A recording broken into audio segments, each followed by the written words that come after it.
ফাইনালের আগে মেসির ইঙ্গিতপূর্ণ বার্তা, ম্যাচে ছন্নছাড়া টিম পারফরম্যান্স। লাউতারো মার্টিনেজকে খুঁজে না পাওয়া মেসি সহ খেলোয়াড়দের পরিবারের অনুপস্থিতি, ফাইনাল শেষে খেলোয়াড়দের একসাথে দেশে না ফেরা, এনজো ডিপলদের ইঙ্গিতপূর্ণ পোস্ট, স্কালোনির আবেগ ও জাতীয় দল ছাড়তে চাওয়া। বিশ্বকাপ ফাইনালে আর্জেন্টিনার অসহায় আত্মসমর্পণের পর এসব কিছু নিয়েই নানা আলোচনা ও প্রশ্ন ঘুরছে সোশ্যাল মিডিয়ায়। কিন্তু আর্জেন্টিনা শিবিরে আসলে কি এমন হয়েছিল ফাইনালের আগে? বিশ্বকাপ ফাইনাল, অথচ আর্জেন্টিনার প্লেয়ারদের মুখটা এদিন ম্যাচের শুরু থেকেই ছিল বেজার। এমনকি জাতীয় সঙ্গীতের সময়েও কাউকে প্রফুল্ল দেখায়নি। ম্যাচের আগে মেসির সেই বার্তায় সবাইকে আগের সব ভুলে মাথা ঠান্ডা রেখে খেলার বার্তাও দিচ্ছে ভিন্ন ইঙ্গিত। SMC plus electrolyte drink minerals ফিরিয়ে দিয়ে শরীরকে করে রিহাইড্রেট ও রিফ্রেশ, আর তুমি হয়ে ওঠো অদম্য। এসএমসি প্লাস, অদম্য তুমি, থামবে না কখনো।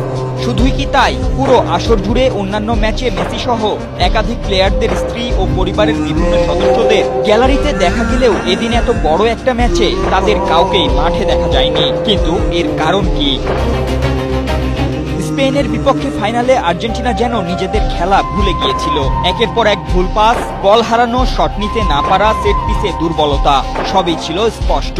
এমনকি প্রশ্ন উঠেছে লিওনেল স্কালোনির ট্যাকটিক্স ও বদলি নিয়েও। পারফর্ম করা মন্টিয়েল লিসান্দ্রো রোমেরোকে তুলে নেওয়া, শেষ মুহূর্তে ফরওয়ার্ড না নামিয়ে ডিফেন্ডার সেনেসিকে নামানো ইত্যাদি সবকিছু নিয়েই চলছে জল্পনা। তবে কি উপরমহলের কোনো চাপ, নাকি কোনো অন্তর্দ্বন্দ্বের কারণেই এমন পতন আলবিসেলেস্তেদের?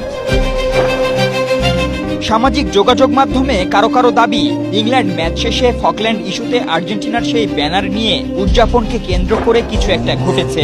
আবার কেউ কেউ 1990 বিশ্বকাপ শেষে ম্যারাডোনার বলা ফিফা ও রেফারি মিলে তাদের ট্রফি চুরি করেছে, সেই বক্তব্যকে সামনে আনছেন। এমনকি অনেকে উয়েফা ও কনমেবলের অন্তর্দ্বন্দ্বের বিষয়টি নিয়েও লেখালেখি করছেন।